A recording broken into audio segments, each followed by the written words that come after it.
Greetings and welcome to Talk a Little, Learn a Lot, the American Society of Naval Engineers podcast. I am your host, Stephen Phillips. In this podcast, we will talk a little and learn a lot about naval engineering while inspiring the next generation of STEM professionals. Today, I'm joined first by Captain Andrew Pecora to discuss the Fleet Maintenance and Modernization Symposium, which occurred last month.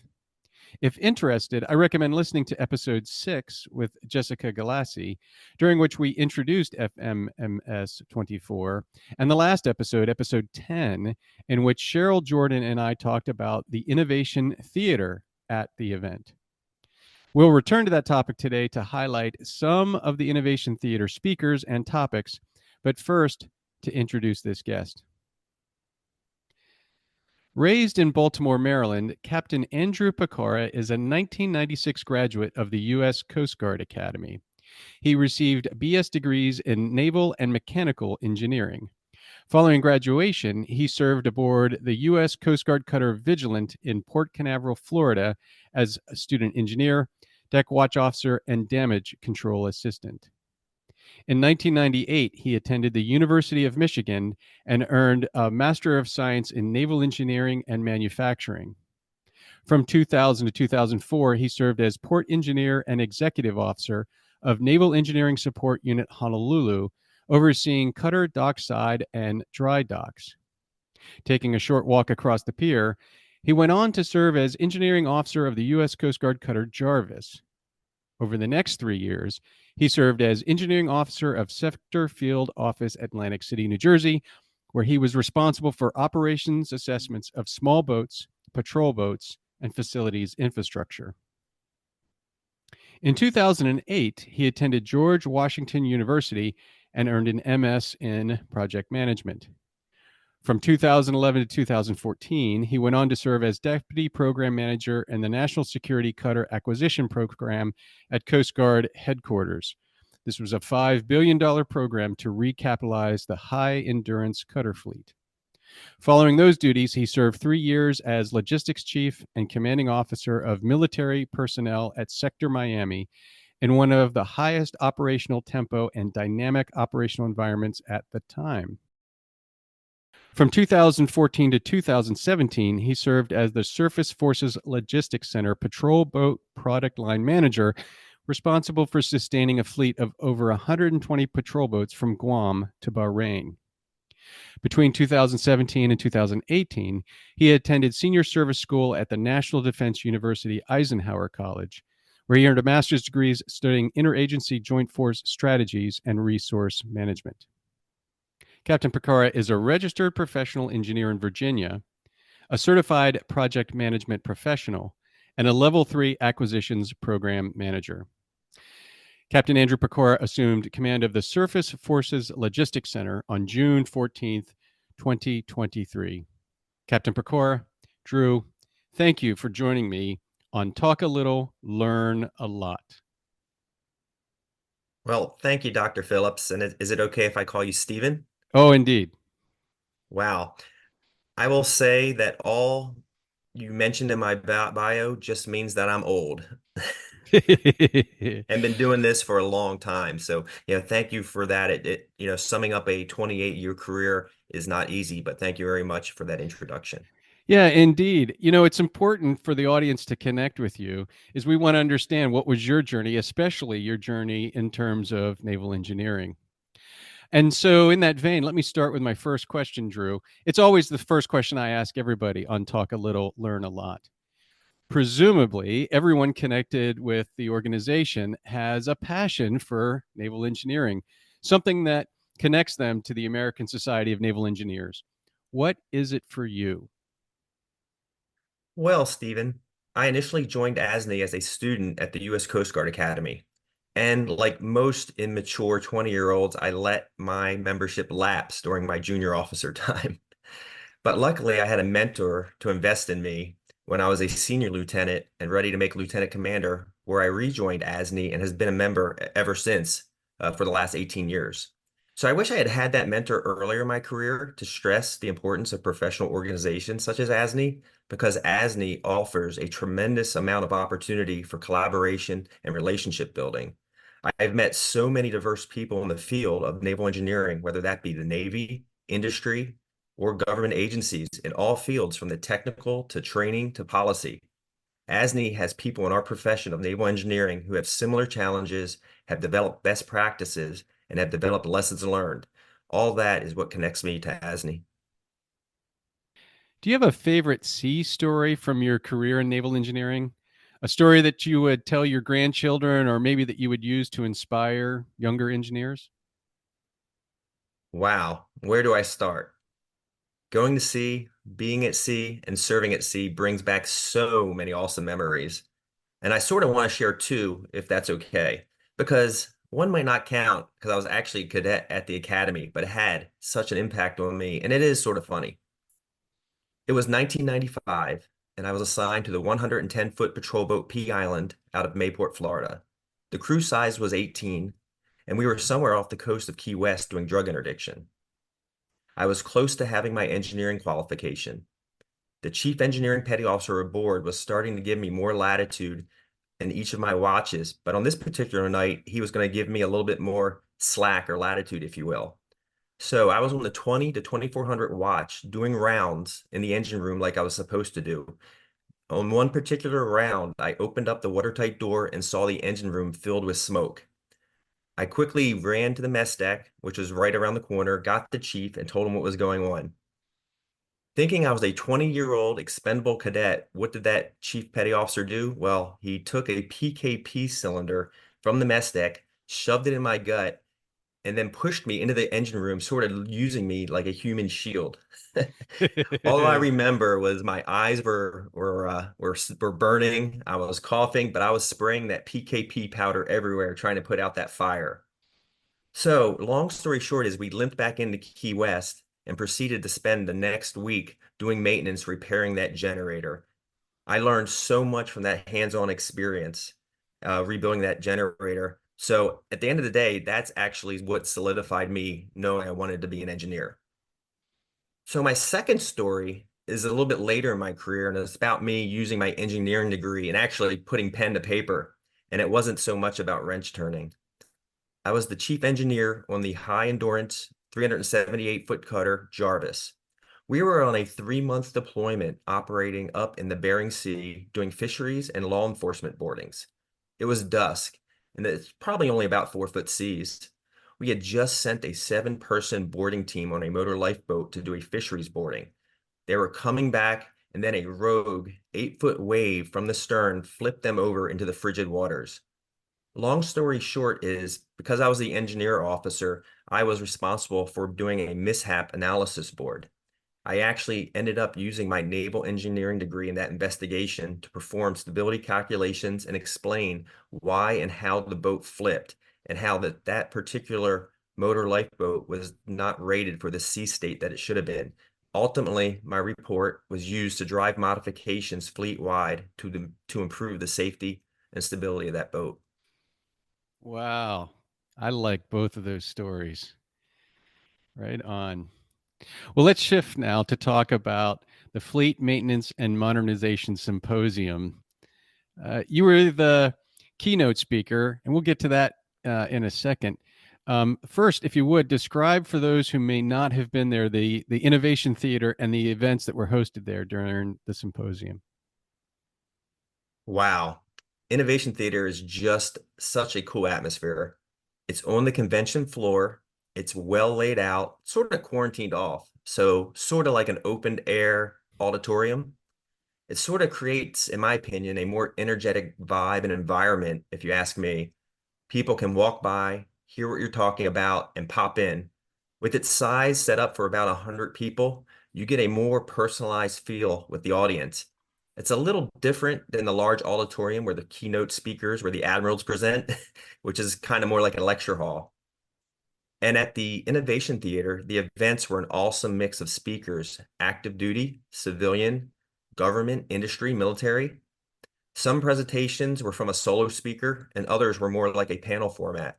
Some spoke about about technological advances and others about things that are being done to improve the workforce. The Innovation Theater is a great addition to the symposium. Well, as I suggested, you opened, right? I think of you as the keynote for the Innovation Theater. And the title of your talk was Innovation is More Than Technological Advances. Can you summarize this talk for the Talk a Little, Learn a Lot audience? Sure, I sort of want to set the stage for all the presentations that followed. I wanted to make sure the folks didn't get into a stovepiped idea that innovation is just only about technological advances, because innovation can be about processes and policy too. But what I think is really important is tying innovation to why it is critical. In the news lately, there has been a lot of discussion about deterrence. As you know, our near-peer adversaries, such as Russia and China, are disrupting the rules-based order around the globe. Having freedom of navigation on the high seas is super important, not only for the economic security of the United States, but for a safer, more prosperous world.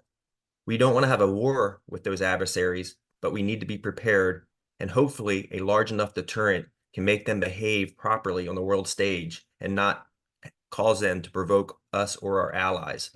So my presentation focused on how innovation in technology and processes can contribute to building the kind of defense industrial base we need, which in turn, a healthy defense industrial base can be a deterrent in its own right against our adversaries. No one wants to start a war with a nation that is not only more technologically advanced, but also one that can outproduce you. Have you received any feedback on this talk? Yeah, I had folks say that this reminded them of that bumper sticker you used to see back in the 1980s. Steve, I'm sure folks like you remember that. I don't know if it was President Reagan who came up with it, but it was you would see it and it would say peace through strength. So having an industrial base that is healthy and strong and capitalizing on technology and process innovations can certainly help deter adversaries like China and Russia from taking more aggressive actions. They're up there operating in the sea lanes of the South China Sea and up in the Arctic. I believe the working men and women that make up our defense industrial base is that strength which can help deter those adversaries and maintain the peace. It definitely was. It was peace through strength. I don't know if it came from Reagan either, but there was another version of this, and it was peace through superior firepower. That was a little bit more aggressive version. So, thinking back on the day, do you have a favorite panel or speaker that you would like to highlight? Yeah, absolutely. I loved Captain Emily Tharp, the industrial manager of the Coast Guard Yard. Her presentation on day 2 about the Coast Guard Yard's pathway to the future was amazing. The Coast Guard Yard, in my opinion, is one of the best kept secrets in the region. In the 1950s, Baltimore had about 50,000 shipyard workers. Now the region only has 800, and 600 of them work at the Coast Guard Yard. The Coast Guard Yard is the Coast Guard's only public shipyard, where the Navy has 4. The yard performs approximately 15 to 20% of the Coast Guard cutter dry docks, and the Coast Guard Yard is critical in filling market gaps and performing service life extension work that commercial shipyards just simply don't want to do. The newer vessels that are entering the Coast Guard fleet are larger than the ones that they're replacing, and they're going to be too large for the Coast Guard Yard to be able to dry dock and do maintenance. Because of SIOP, which is Shipyard Infrastructure Optimization Plan, the Navy has already been working with Congress on legislation that will help provide funding to invest in their shipyards. The Coast Guard needs that similar support to invest in the Coast Guard Yard. And Emily, in her presentation, talked about some of the inroads she has made with workforce development to support a 5 to 7 year SIOP plan. She has partnerships with the National Shipbuilding Research Program, where she has brought R&D efforts to the yard to improve how we do maintenance. She's also started making smaller infrastructure investments. There's a long way to go, though, and we need more resources from the federal level to actually implement SIOP at the Coast Guard Yard. That's interesting. I now regret that I missed that talk.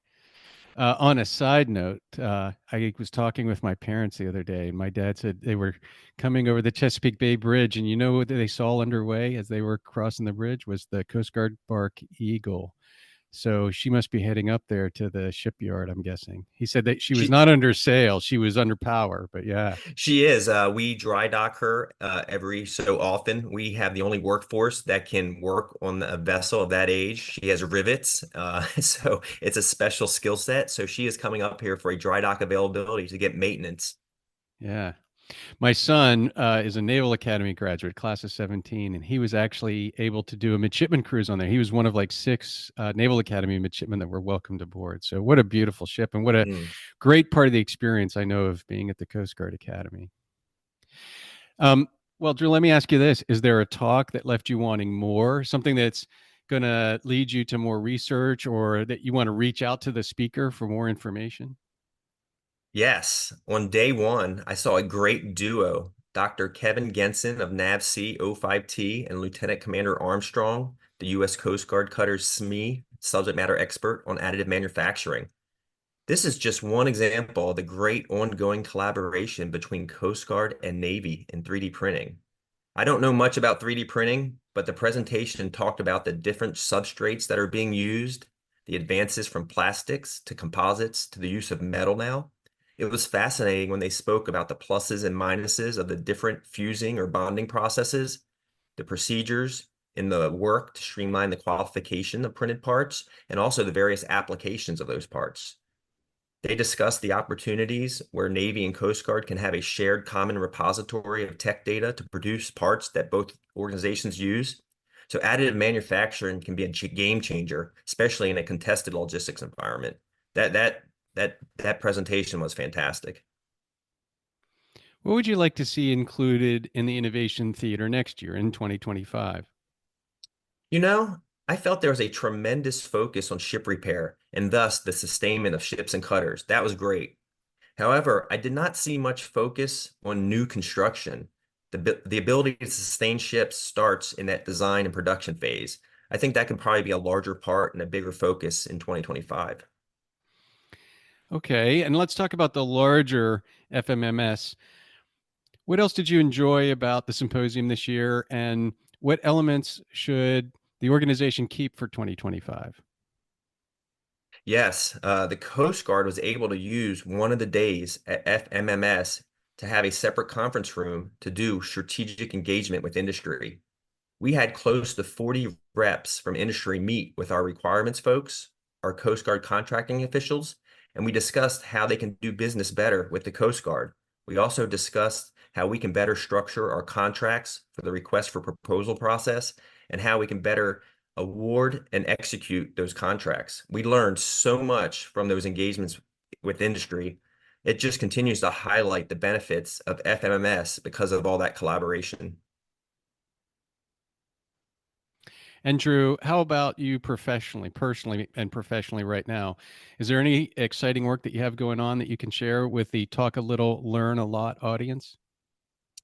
Yes. Well, it's hard to believe that I'm coming up to the halfway point in my 3-year assignment as the commander in charge of Surface Forces Logistics Center.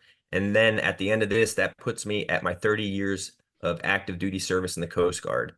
The Coast Guard has been really good to me, and I've been blessed to serve this nation. I want to give back to SFLC and leave the Coast Guard better than I found it. So a couple things that we're doing at SFLC, we're focusing on the workforce. That's that industrial piece that we talked about earlier. We're getting into high schools, partnering with vocational schools, and we're sending folks to the Navy Danville facility for trades training to become experts in certain crafts like additive manufacturing. You also heard me talk a little bit about NSRP, the National Shipbuilding Research Program. We continue to build partnerships with them, bringing things like cold spray technologies to the Coast Guard Yard, things like digital twin and condition-based maintenance. We have also stood up working groups at SFLC to look at our contracting vehicles. We are in the process of an internal reorganization at SFLC to build what we call a strategic contracting branch, so we are smarter and more efficient with our contracts. Another group that I have chartered is one that is looking at how we do our maintenance. We are looking at the operations and maintenance mix, those depot cycle times, if you will, and seeing if there's a better way to sustain our assets in this resource-constrained environment. And of course, this is not all possible without getting smarter with how we collect, analyze, and synthesize our data. We're starting to treat data like an asset, investing in data analytic tools and power apps to be able to thin out our maintenance, do maintenance more smartly, and be able to be stewards of our limited resources to make better risk-based decisions and provide more capability to our operational commanders. The American people are depending on it. So those are just some of the initiatives going on right now at SFLC that I'm very excited about. That's a lot. Fantastic. Well, Drew, thank you very much for taking time today to discuss ASNE's Fleet Maintenance and Modernization Symposium, the Innovation Theater, and your thoughts on naval engineering. I hope that we can welcome you back again to talk a little, learn a lot, the podcast of the American Society of Naval Engineers. Thank you, Dr. Phillips. I look forward to another opportunity. Appreciate it.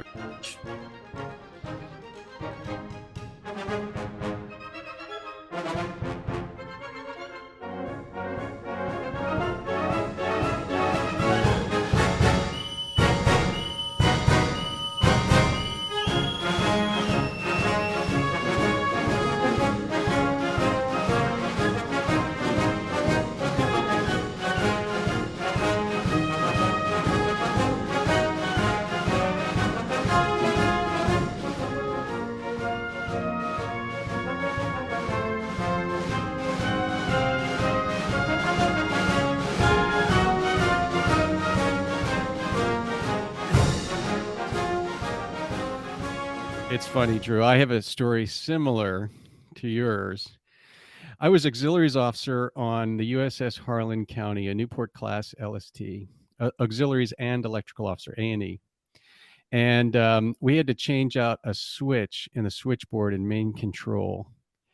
And we decided to do this while we were pierside in Toulon, France, and to do it in a manner that was, you know, the least obtrusive to the crew. And so after everybody's on board from Liberty, I went down there with my chief petty officer, and there was a first class petty officer, maybe one or two other electricians, and tagged out the switchboard. And I went up to the chief engineer, and he signed the tags. And we had the plan so that we knew that what was getting shut down on the ship by closing down the switchboard. And so there were parts of the ship that were completely dark and dead as a result. There were other parts that, because the power was routed from a different switchboard, that they did have power. And this is important to the story later.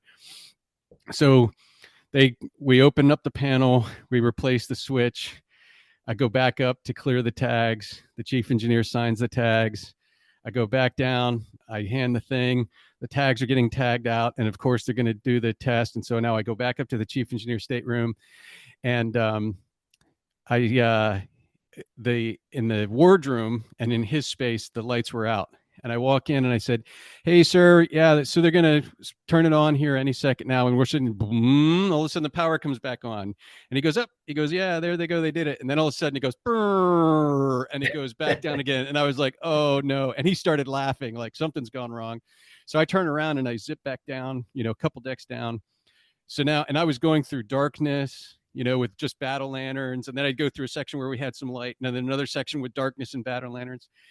And it was fully lit. I come now to the hatch that goes down into the main control, and white smoke is pouring out of it. Oh And I no. had this moment where I was like, and it was two decks down, and I was just like, I'm going. And I just vroom, vroom, vroom, ran right down there. Now, as I'm descending, fortunately, the smoke, and it had that smell, right? That electrical smell. The smoke Yes. clears, and I go down, and I'm like, and I look, and the the chief petty officer, the LPO, they're all there, and they're all the same thing. They're like waving the smoke, and they're like, and they're like, "It's okay, LT, the fire's out. It's okay." No, And I was like, "What happened?" And they were like, "As soon as we turned it on and everything," they said the whole panel went up and fire and everything. But fortunately, because they were standing there ready, it was like click, click, click, click, click, click, click, click. They isolated it, and it went out very quickly. And we ended up replacing the entire cabinet of the switchboard. They had to go to Boulder County, had been decommissioned. We ended up sitting in Toulon, France for like 2 weeks, and they cut a hole in the boulder. They pulled out her switchboard, flew it over, cut a hole in our deck, dropped it down inside there. It was a whole thing. So yeah, similar to you, it sounds like. I ended up in port for a while, but learned a lot as a result. So yeah, there it is. I love a good sea story.